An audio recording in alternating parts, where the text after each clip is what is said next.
gonna go ahead and get started. Let's see. All right. So we want you to think of this entire workshop as a place where you can take what you need and leave the rest. There's going to be a lot of information, and the last thing that we want for you is to be overwhelmed. We're just trying to give you a sense of all of the options and support that's available to you. And we just really want you to benefit as much as you can in this short amount of time. Our media teams combine 20 plus years of experience supporting faculty and instructors with DIY audio and video. So take what you want and leave the rest. Okay, so I just want to create or show you this brief outline of what we're going to go over in today's workshop. So I'd like to start by talking about media planning. I'll quickly go through that and a few things that you should consider before production. We really want you to set yourself up for success, and part of that is through the pre-production process, or essentially your plan before recording. So I'm sure many of you already have established your own workflows, maybe not, but that's okay, and hopefully we'll share some helpful tips that you can incorporate. So as you can see, we're also going to be covering some basic nuts and bolts of audio and video setup and recording and editing. I would just like to say that, I'm sure that many of you are at different levels in terms of your experiences with media, so please don't hold back on questions. I'd also like to note that while we are focusing on how you can improve your digital media content with industry techniques and resources, with what you may already have access to, if there are some pieces of equipment that you currently don't have, you can go to the Spring 2021 Remote Instructional Equipment Request Form for more details. And Betsy, would you mind sharing that link? So just in case, you can take a quick look at that at your leisure. Okay. All right. And so we're going to get started with media planning. This is essentially all the stuff that you should be thinking about before you even think about recording.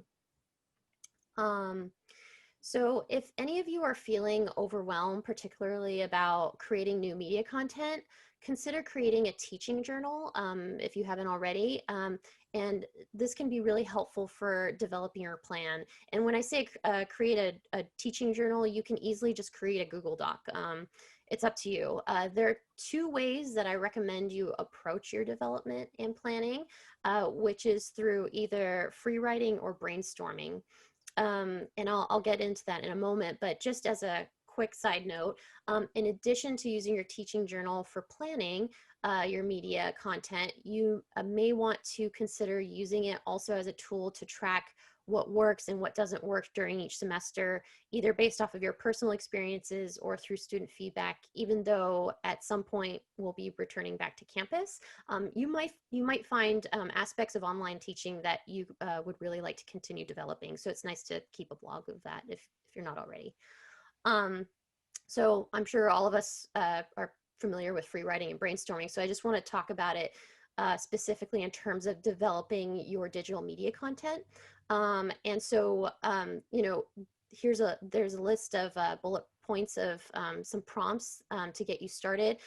Also, if you haven't visited our DIY media webpage, we've done some work and provided some guidelines that can help you, and we've included some guidelines specifically for your planning, and there are more prompts available. So Betsy, thank you. Oh, that's the email address. If you could share the DIY media page website, that'd be awesome. Thank you. But yeah, you'll find more details there. But yeah, so you should think about, what types of media are you interested in including in your lesson plan. There's video, podcasts, annotations, digital whiteboard, graphics, PowerPoints, and I'm going to go through more of those in more detail as we go throughout the workshop. But yeah, you really want to just start with the basics. Maybe think through some of your concerns. Maybe you don't have some of the equipment. Maybe make a list of what you do have available.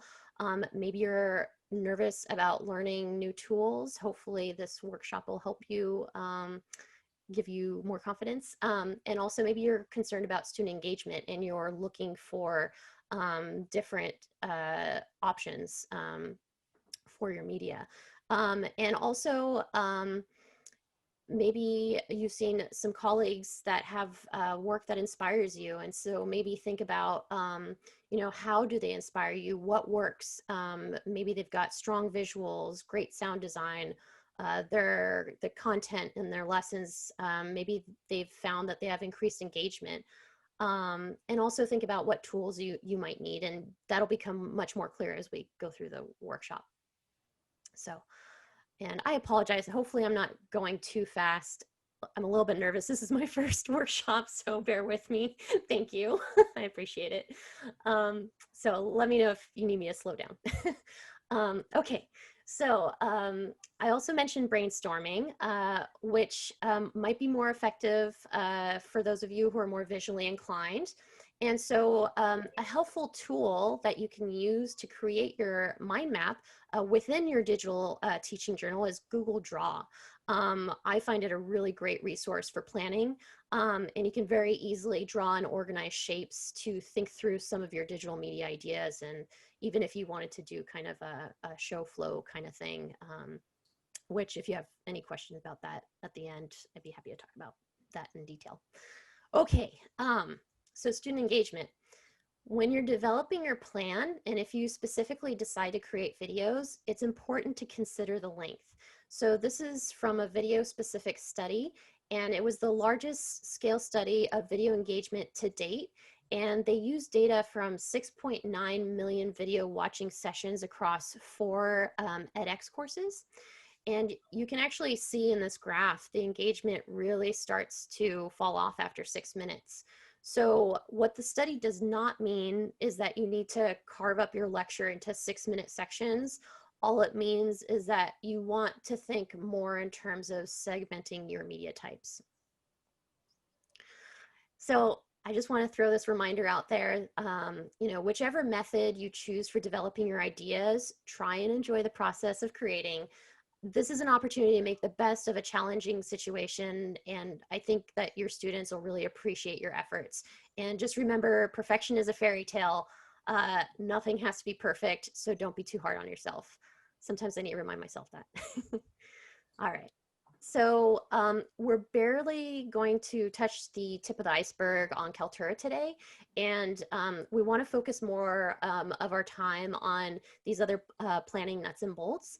And so I just want you to know that there are multiple trainings for KALTURA that are available through the Academic Innovation Studio where you signed up for this workshop. And so we're going to leave some links for you in the chat. Thank you, Betsy. So you can easily access those. Just out of the gate, I want all of us to have a common understanding that KALTURA is a video management tool that you have access to through UC Berkeley, and it's directly connected with your B Courses site. So faculty can use KALTURA to record, store, edit, and share media for asynchronous use in their courses. It's not a live synchronous tool, which is mainly how it differs from Zoom. And I'll cover a bit more about editing with KALTURA as we get into the post-production section. For synchronous lessons, you'll need to use Zoom. And I just want to note that there will be a Zoom and KALTURA integration happening beginning January 6th. Which will automatically copy all UC Berkeley Zoom cloud recordings. So anything that's recorded on January 6th or later to KALTURA. And for details, Betsy, if you wouldn't, oh yeah, I'm not sure if you already shared the FAQ. Thank you very much. There's way more information about that integration. So thank you, Betsy. All right, so. All right, so I'd also like to talk just briefly about scripts and outlines. This is actually often a big point of contention when we work with instructors, especially about recording asynchronous media. And so I totally get that thinking of writing a script for a lecture might be really overwhelming, but we have a couple of tips to make it a little easier, hopefully. Scripts and outlines will actually save your life for synchronous and asynchronous media. The reason they're amazing is because you're going to hit all of your points guaranteed. You're not going to have to go back and record something later that you forgot because you plan it out. Also, your recording and editing time is greatly decreased because you have a script that you're reading and maybe doing a little bit of ad-libbing off of. So you're not going to make as many mistakes, hopefully, and then you're not going to have to go back and edit those mistakes out. So it really saves you a lot of time in the long run. So I'd like to share this really cool typing tool. It's in Google Docs, and I highly encourage you to check it out. And just so you know, the tool is only visible if you're using Google Chrome as your browser. I don't know why, but I mean, I guess because it's a Google product, but just something to be aware of. It's in the tools menu and it's called voice typing. And when you click on the little menu option, you get the little record button and you just hit record, and then suddenly Google starts typing everything that you say. You could even record yourself delivering a lecture so that you have the asynchronous media documented. And then afterwards, you have a script that you could use later if you needed it or wanted to make edits later. But then the other great thing about having a script or outlines that you use to deliver your lectures is you now have a way to help you think about kind of the parsing process or kind of segmenting your media. And so, for example, for one lecture or segment of your lecture, you could provide, text for your students to read that include like an audio segment, because maybe for 30 minutes of your lecture, you don't have any visuals or slides. And then the other part of the lecture, you could include a screen capture because that's when you want to share your slides and include visuals. So that's just one of the reasons why really thinking about creating an outline or a script can be really helpful with thinking all that through. Okay, so if you're going to perform for an asynchronous lecture, then I really encourage you to test whether a script or outline is best for your performance. Obviously, if you're recording audio only, scripts are great because you can just read off of them, or outlines might be great for you if you don't like to read and perform in that way and you just prefer to ad lib. I personally need a script. Sometimes for me, if I use an outline, I might lose my spot. So scripts help me stay on track. If you're recording video, I really want you to, and this is something that I actually have to work on right now, you really want to work on your eye contact. And I always have to remind myself that. It does really make a difference. And when you look at the camera and you create a little bit more of a human connection. So if you're recording a video, you want to find out where your lens is of your camera, or whatever your recording device is, and just figure out how you can look at that more often than not. Also, an issue that we find with outlines is you might take 20 minutes, or you'll think you're going to take 20 minutes and then use it and you record and it runs till 35 minutes. So another joy of a script is that you can check the word count and have more control over your timing. Okay. So I should mention that there's this great software that's free and online called Teleprompt Me. You can basically upload your script and it will follow your voice and scroll the text for you.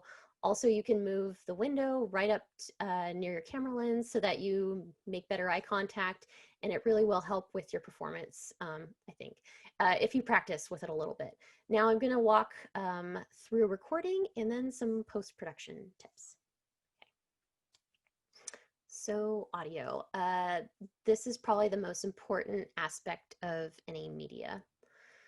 So your video might look really, really great, but if students can't hear you, it doesn't really make any difference. People tend to be more forgiving with lower quality visuals, but when it comes to audio, if they can't hear or understand what's going on, they'll be more likely to tune out. So good audio is very important. So I just want to talk about a couple of different mic options that you can consider.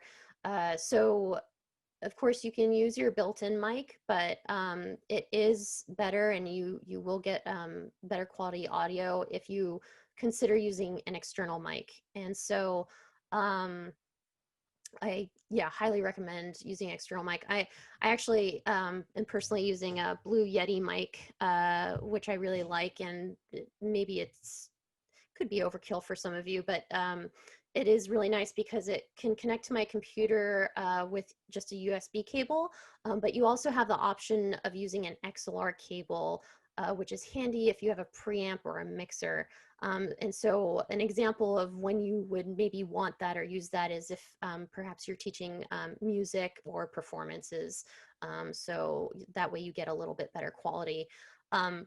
I should note that Zoom compresses your audio, but actually in the most recent Zoom update, they have raised the codec quality for professional audio transmission for music education and performance. So if you were using, like I said, using the mic for music or performance, you'll, in addition to a mic, need an audio interface, so like a preamp or a mixer, like I mentioned, and definitely headphones, because otherwise you might get some feedback. So let me talk specifically about these mic options here. So if you have AirPods, that's a great alternative and really helpful. And I kind of talked about briefly an external mic. So an example of that would be like the Blue Yeti. There's a lot of different low cost options out there that you can get off Amazon or Best Buy. This is called a lavalier mic or a lapel mic. And so it's a small microphone and you have your mic and transmitter. And so you can attach the mic to your collar. And then you can hide the wire in your shirt if you like, so that's not visible, and it's a nice discreet way to mic yourself and get really great audio. And there's a lot of different types you could get off Amazon or B&H or Best Buy. One thing that I'd like to caution you if you decide to use a lav mic is you could risk fabric rub. So if you're moving around a lot, you just want to make sure that you have good placement. So if you happen to have a collar, that's optimal, and then you can just attach to your collar and just do some tests beforehand to make sure you don't get any rub. And if you happen to have long hair, you might want to put it up or just kind of move it to one side, so the opposite side of where your mic is, so that you don't get hair rub. So anyways, all right. Okay, so we're going to talk about best options of where you can record. This is especially handy, and these images are specific to if you want a podcast, if you're just doing audio only. So yeah, as you can see, some of the best places are, oh, I'm sorry. Do you have that, Betsy? I just saw that in the chat. And I can talk more about that. I can circle back on some of these questions after the workshop. So sound waves bounce off of hard surfaces, and so your whole goal is to dampen those sound waves. So there's a picture of Anna Kendrick under her blanket fort and Ira Glass in a closet. Both were doing an at-home audio recording, and I just want to show you these images just to say that this is not some weird digital learning service thing that we're suggesting or made up. This is actually an industry standard. So if you're recording at home, we suggest that you go somewhere where the sound waves will be dampened because that is actually the best way to get good audio quality. So I want you to think about the spaces in your house, in your bedrooms, closets, blanket forts. Rooms with carpeting are really best. So you probably want to try and avoid, if possible, if you have like a hardwood surface or tiles, maybe place a small rug or carpet down to try and dampen those sound waves. All right. And then I want you to listen to your surroundings before you record. So when you choose a room that you think you want to record in, just take a moment to sit in that room and just listen to the noises of that room. can you hear fans? Can you hear other people in your house from other rooms? Is there a leaf blower outside? Do you have a bunch of clocks that you need to shut off? I don't know. So just sit, listen to the sounds, and the ones that you do have control over, turn off what you can.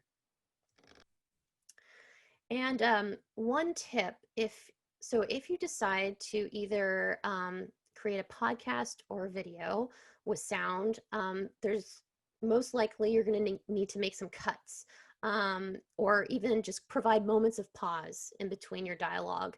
And so there may be moments that when you make that cut, you're going to also hear a dramatic cut in the audio. So if you record room tone ahead of time, you can fill in those blank audio spaces when you're editing. So room tone is just an industry term that means silence, and it's a recording of subtle, low volume sounds that are present in every room, and every room has a unique sound. And so I recommend just recording just 30 seconds of room tone after every session, just in case you need it when you go to edit. So just a little tip. All right, so we're gonna now move on to camera. And when I say or talk about camera, I'm gonna use the phone and your computer camera interchangeably, so hopefully that doesn't get too confusing. Okay, so I just wanna kind of check in and share this quick checklist with you that you should think about before you record. So you have hopefully your script or your outline prepared. You've decided what mic you want to use, an external desktop mic, AirPods, or lavalier. And then I suggest use the lighting that is available in your house, the windows and or lamps. And I'm going to get into more detail about lighting in a bit. And if you have kids or family members looking for something to do, you can task them with setting up your framing and helping you with your light setup.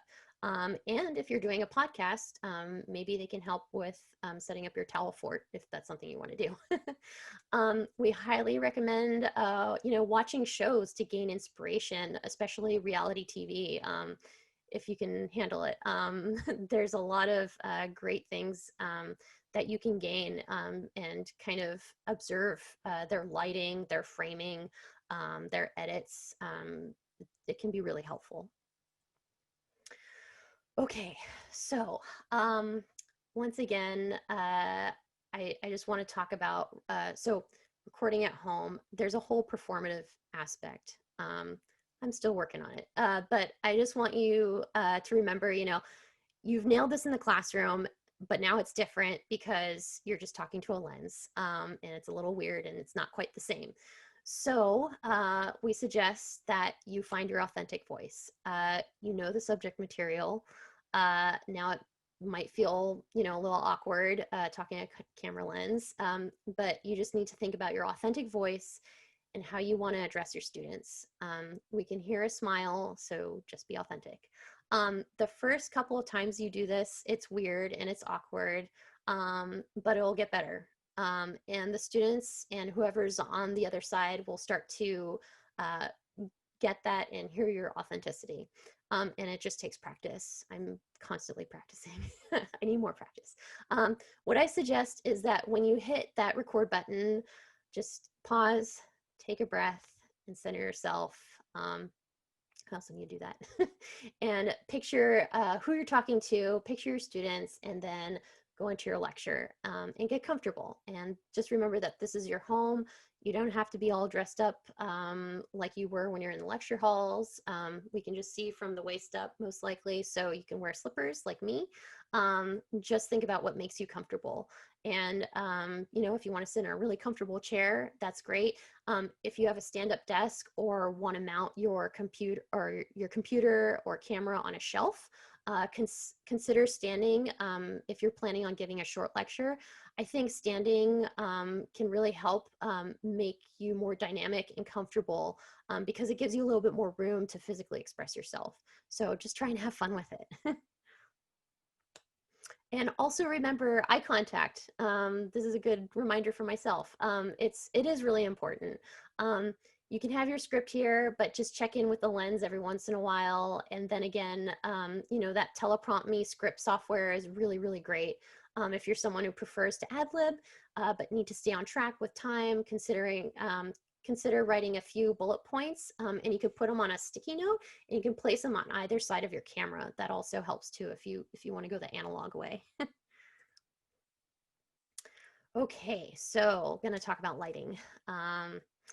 All right, so try not to use overhead lights because it can actually create a lot of shadows underneath your eyes, and you know, it's not really that flattering. And then same goes for, you don't want to be underlit, so you don't want to have a light underneath you, because then that was actually a lighting style that was very common in a lot of film noir. So unless you're doing film noir, then you probably don't want to have a lamp underneath you. Use lamps or windows in your favor. And also, like in this picture, for example, I've got really dark walls. And so, you know, what you could do is hang a white sheet, and then you could have a lamp and bounce the light off the lamp. I mean, sorry, bounce the light off the sheet. You actually don't want the lamp directly on you, because otherwise it'll create really harsh highlights and blow your skin out. So it's really great if you can bounce the light if possible. And let's see. So I'm going to talk a little bit more about your setup. So it's a little illustration of a little Berkeley bear at their office.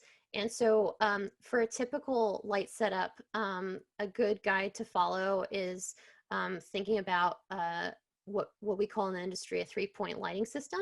And so this includes like your main source of light. So that could be a window or a large lamp or a lamp on your desk. And then that light is inevitably going to cause some extra shadows. So you want to fill that, or you could fill that with another light, which is called your fill light.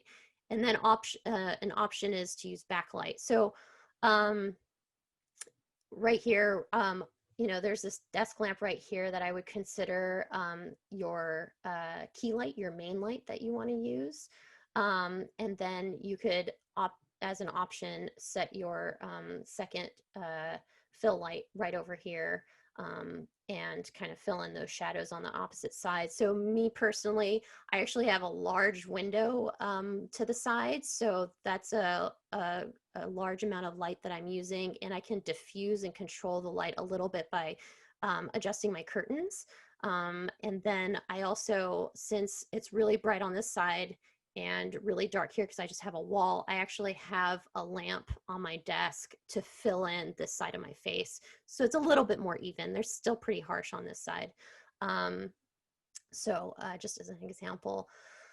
And just a quick note, if you are using a window, you never want to have it behind you. And I do see this all the time, but because it'll create a silhouette. And so then you'll have less detail, and the window will most likely be blown out, and your webcam is going to have a really hard time separating out the difference in the lighting. So if you do use your window, you either want to have it off to the side at kind of an angle, or you could set your computer in front of the window so that you're getting the window light going directly on you.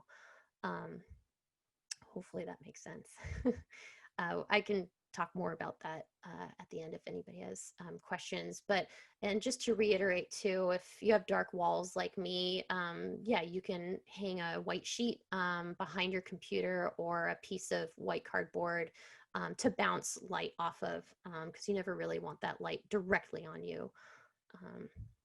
Okay, and I just want to make a quick note. I don't know if any of you have already seen this, but in Zoom, there's a really nice feature that if you go into your settings and you go to video, and you can see highlighted, you can adjust for low light. So if you move that slider around, that'll brighten your frame.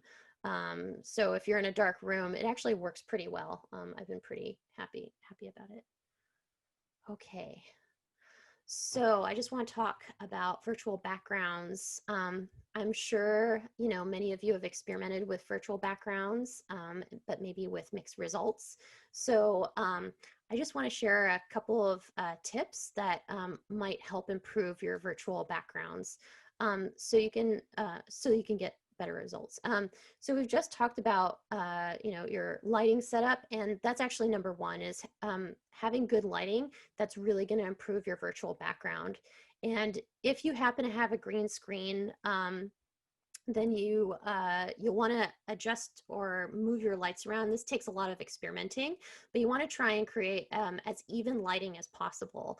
And so that might, you might need to use multiple lights, or if you have a window, even better. And if you want to use natural light, that works too. And then if you don't have a green screen, the next best option is to try and sit in front of a blank wall. Because that way it's going to be a lot easier for the Zoom app to be able to distinguish you from the background. And if you're using a blank wall, and if it's possible, if you have room, try and give yourself a little bit of depth between you and the wall so that you don't cast a shadow on the background. It can be really helpful. And so I have a screenshot right here, what I call the blur technique. And we're going to be adding a guide on our website for more details, but basically if you say wanted to use your room as a backdrop, but you wanted to create some more depth, then you can use this technique. And so basically what you would do is you would take a screenshot of your background just in Zoom. Of course, you have to be out of frame. And then you put it in Photoshop and you add a Gaussian blur. And if you want me to walk through the steps, I'd be happy to do a one-on-one with you guys at the end of this. It should be relatively simple anyways. And then what you do is once you add that blur, you can add that background to your backgrounds and filters in Zoom. And so I did that for this. So this, for example, actually, I guess my lighting changed a little bit, but you can see that it creates a little bit more depth than it, I don't know, I think it looks a little bit nicer, but it's just an option if you wanted to get fancy. All right. So let's talk about framing. So it's important to consider your composition when setting up your camera. So you want to ask yourself, how are you positioned in the frame, and what do you want your students to see in your surroundings? We're allowing students into our lives, and how comfortable are you with what your students see? If you're not comfortable about your background and you're limited on space, you might want to consider a virtual background, and perhaps try out those tips to maximize your virtual background effect. Also, you want to make sure that you give yourself some space in between your head and the frame. And actually, I'm going to talk a little bit more. So I have some examples here of good framing and lighting and poor framing and lighting. So, I have my window in there and it's kind of blown out. It's a little messy. You can see some cords, cables back there, and obviously this is blocking my face. And so this is a mess. One of my colleagues, actually Betsy, she has this great saying that you want to own the frame, you don't want the frame to own you. When setting up your composition, consider adding some depth to your background. Let your background reflect your personality or your field of interest if you want. Leave yourself a bit of headroom, like I had mentioned. You don't want to overdo it. And make sure that, and this has happened to me, once so far, where I forgot I had some laundry that I needed to fold in the background. So make sure you get rid of all that. And you want to try and place your camera at eye level, or just a little bit up. There's some studies that show that there's some kind of subtle psychological implications if you're looking down at your students or looking up. You want to be perceived as approachable, and it's also mainly less distracting if you look at your students at eye level. In true DIY fashion, I just want to talk about real quick about using your iPhone or your iPad as an extra web camera in addition to your main web camera. And again, we have a step-by-step guide on our DIY media page if you want more details on how to do this. But this can serve as a great alternative to annotating in Zoom. And it's another way to get creative while engaging your students.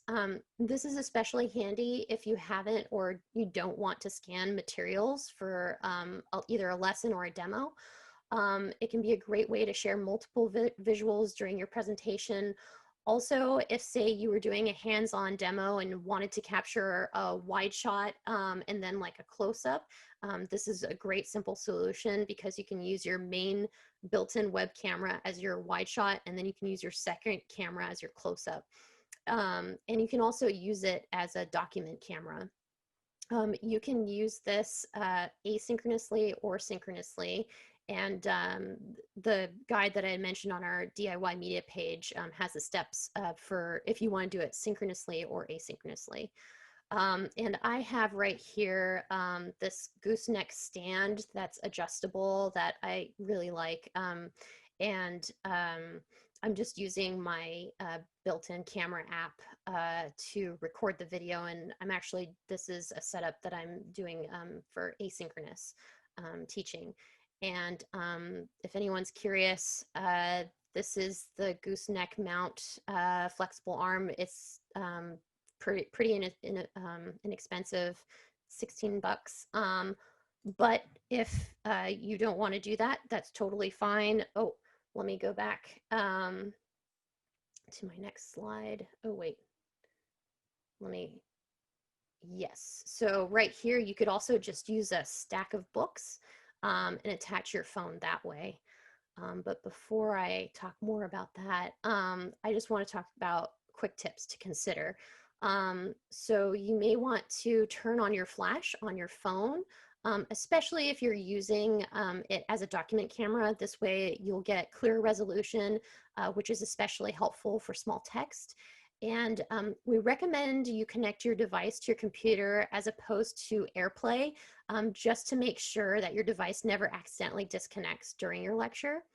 And if you want to use your device synchronously, you will need to upload an app to your device, and you'll also need to download a driver to your computer so that your computer will recognize the device as a second webcam.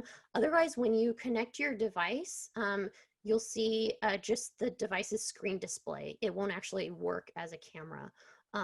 And so, again, it's all in that guide that we have. And one of the apps that I recommend is called Epoch Cam, and it's compatible with Windows, Macs, iPhones, and Androids, so pretty much anything. And they have a free version and they have a pro version. So something to check out, and again, that's in the guide. So yeah, so if you didn't want to invest in a stand, no problem. You can stack books, and the height of your stack of books will determine your framing. So just kind of experiment. You'll also want to have a counterweight on your camera to keep it from toppling over, or you can do what I did and just tie some string around or use a rubber band. Doesn't get more DIY than that. And then also, just throwing this out here, if say you don't have a tablet, which really makes annotation a lot easier, or if you prefer not using digital annotation tools, you could literally set up a whiteboard under your second camera or a piece of paper, or easily, if you want to easily erase during your lecture and you don't have a whiteboard or anything, you could use an old picture frame and put white paper in it under the glass and then just use dry erase markers. And the main thing to just consider with this last approach are reflections and the quality. So you'll just have to kind of set up your lights accordingly so that you minimize the amount of reflection that you get. And then that just kind of takes experimenting. It's truly DIY, and it's a fun way to go outside the box. And One helpful tip, if you decide to go with this approach or want to try it out, is once you figure out your framing, so you have your camera adjusted the way you want it over your whiteboard or your frame or whatever, I suggest using your marker to create little ticks, like a bounding, to create kind of a bounding box so that you, when you're lecturing, you don't accidentally go outside the frame when you're recording. Okay, so I'm sure many of you are familiar with annotating in Zoom, and maybe not, and that's okay, and that's why I'm going to quickly go over it. And I'm going to talk specifically about annotating using Zoom. There's a lot of apps out there, especially if you're using iPads or anything like that, but it's, you know, we support Zoom, and it'd be a little complicated to go through everything that's available, so I'm just going to focus on this. So annotation tools, they allow you to type, write, draw, or make marks over shared screens or a blank white screen, similar to whiteboard. There's also settings to enable students or other meeting participants. Let's say you have some teaching assistants or graduate teaching assistants that you want to share your screen with so that they can annotate on your screen. You can adjust those settings, and I'm going to show you that in a moment because that was something that I didn't learn till later.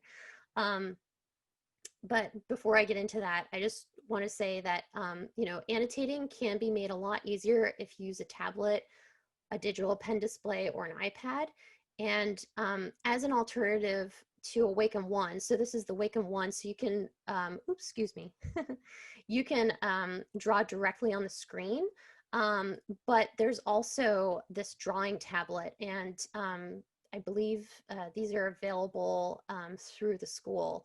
I'm not sure if Betsy had shared that link or not, but or maybe we're not there yet. We'll share that in a moment. But this connects via USB and permits drawing and annotation within any application pretty much on your computer.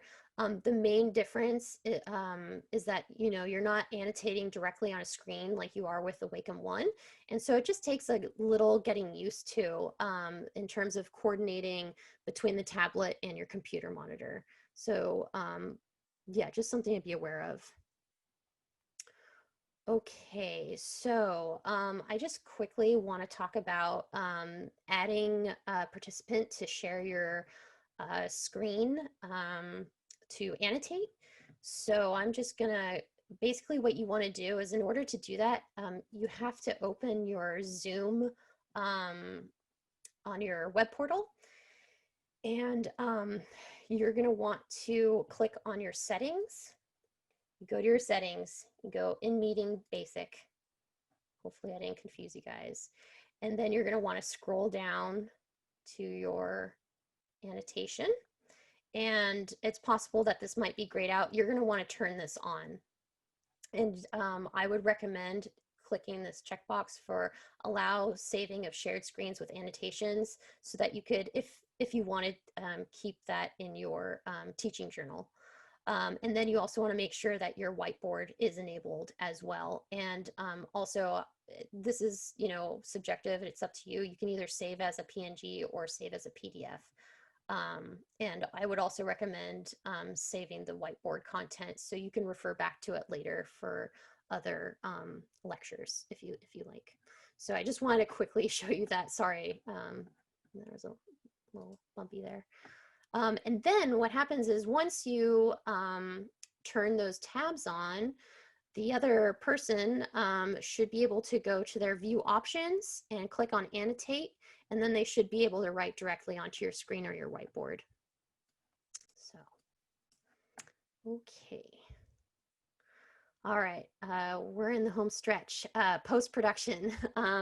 So I'm going to talk about editing. And so I just really want to make sure that you know that all your assets, and this includes images, audio, video, you really need to make sure that they're labeled and stored on your computer and on the cloud.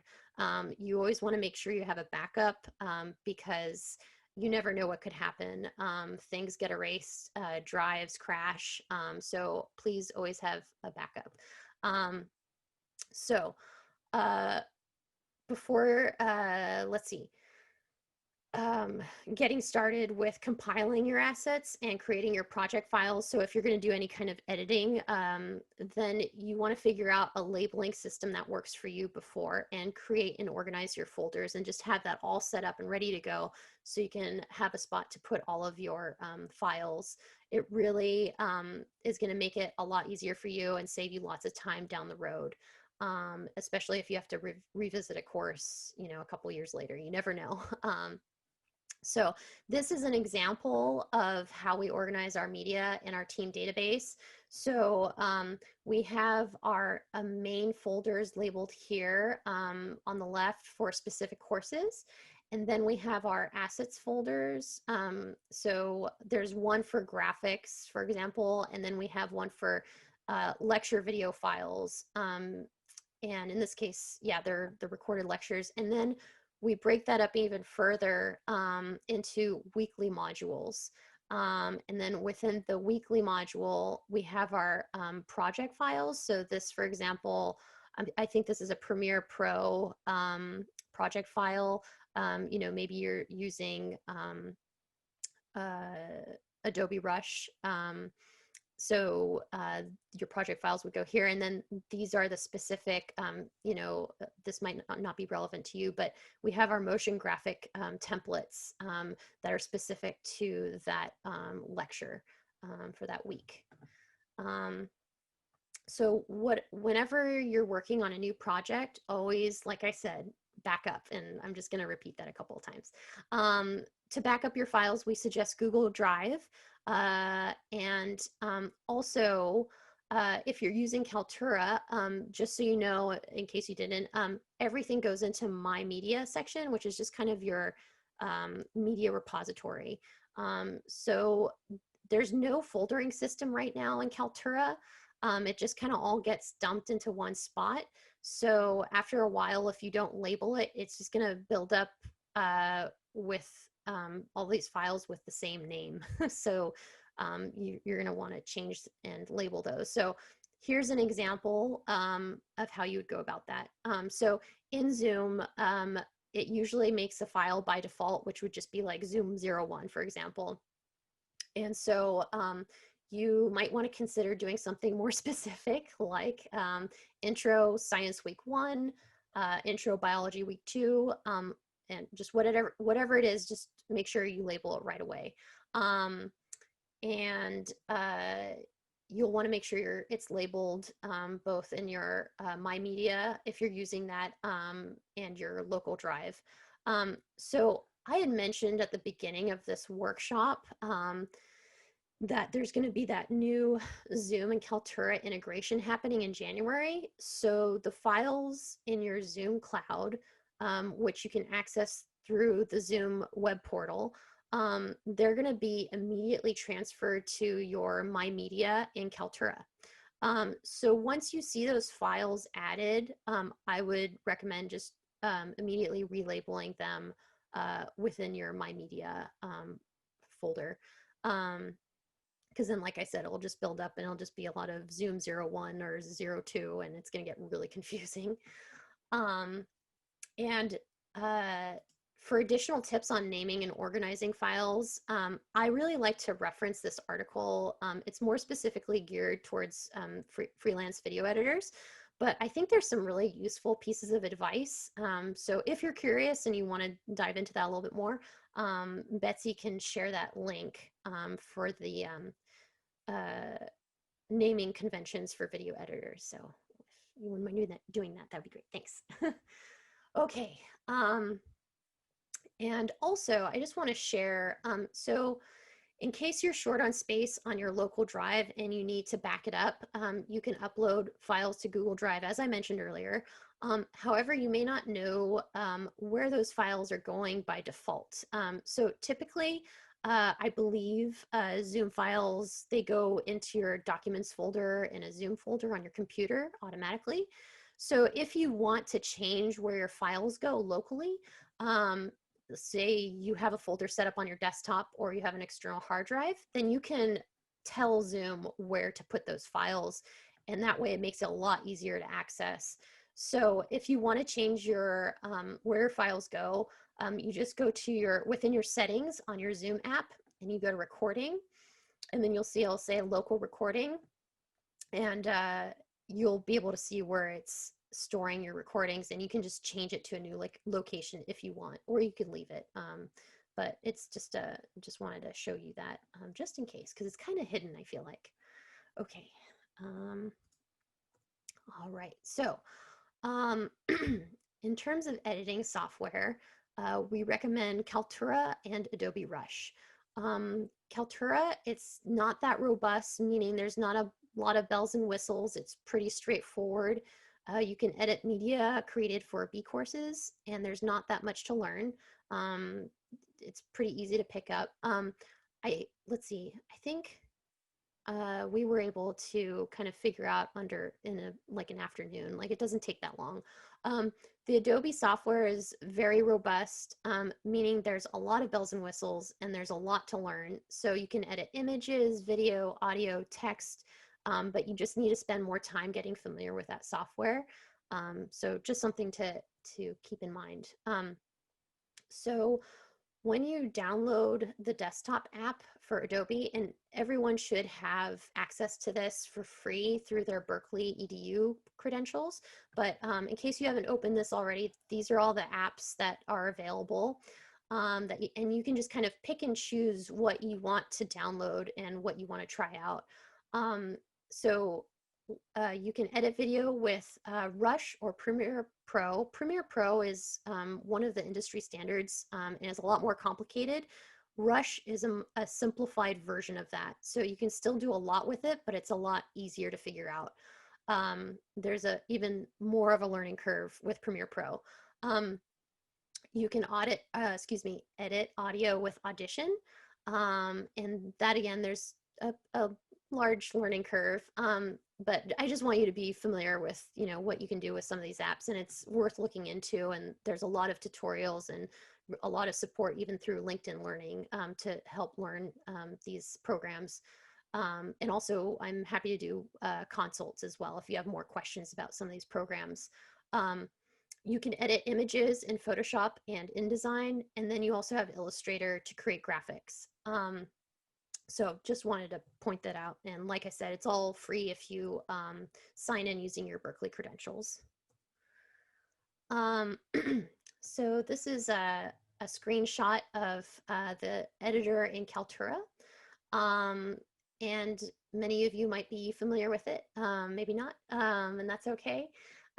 So you can access this through your B course. And when you go to My Media, that's where you can find all of your video assets and where you can edit them individually. So Kaltura is great for trimming the beginning and ends of videos. It's pretty easy to learn and use. Like I said, you can create hotspots, which are clickable objects that will take you to somewhere else. So that's great for more student engagement. However, I think the video quiz feature is still disabled or currently disabled in B courses because of accessibility concerns. So just an FYI. As you can see, there's a edit and a trim section right here. So you can, you can also add fades, and you can select which camera or screen. So you can actually also, in addition to having your video, you can also place PowerPoint slides, and you can toggle back and forth between your video and your slides, and you can adjust the timing. So that's a nice little feature that you can do.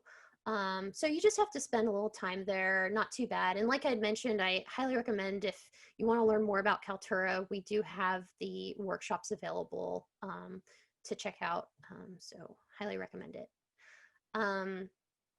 And then I've mentioned this a lot, our DIY media page.